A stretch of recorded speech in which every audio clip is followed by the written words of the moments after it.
ఇవి ఎక్కడున్నాయి? ఈరోజు ఓనర్నే గడిచినాయి. ఏదో ఒక రోజు ఇవి నన్ను కూడా గడతాయి కావచ్చు. ఈరోజు వాటి సంగతి చెప్పాలి. ఎక్కడున్నాయి? ఈడు ఉన్నట్టున్నాయి. హే పదండి, మహేష్ అన్న వచ్చిన కట్టెలు కొడతాడు. ఏదో పాపం అని ప్రతిరోజు అన్నం వేస్తే ఓనర్నే గడుస్తారా మీరు? ఉండండి, ఈరోజు మీ సంగతి చెప్తా. హే పదండి పదండి, మహేష్ అన్న కట్టు పట్టుకొని వస్తాడు. తొందర ఉడుకురి, కినాలు దాటూరి, మనం అందరం పోదాం, లేకుంటే ఆయన కట్టెతోటి కొడతాడు. ఆగండి, అక్కడ ఎక్కడాక పోతారు? ఉండుర్రి, ఇలా మీ సంగతి చెప్పే తిడతా. ఇవాళ నాకు మీరు దొరకాలే, మిమ్మల్ని ఉంచాను.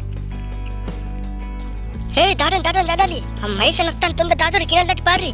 ఆయన కొడతాడు, బాగా కోపం మీద ఉన్నాడు. ఇవాళ ఓనర్ని గడిచినాం కదా మనం. అంతా ఈ ప్రణయ్ గాడే, వాడే ఓనర్ని గడిచిండు. ఈ మహేష్ అన్న ఈ ప్రణయ్ గాడి వల్ల మనందరినీ కొడతాడు. మీరు మళ్ళీ అవుతారా రే? దొరుకుతారు కదా, అప్పుడు చెప్తా. నాకు మీ మీద కోపం బాగా పెరిగింది ఇవాళ ఒక్కరోజు.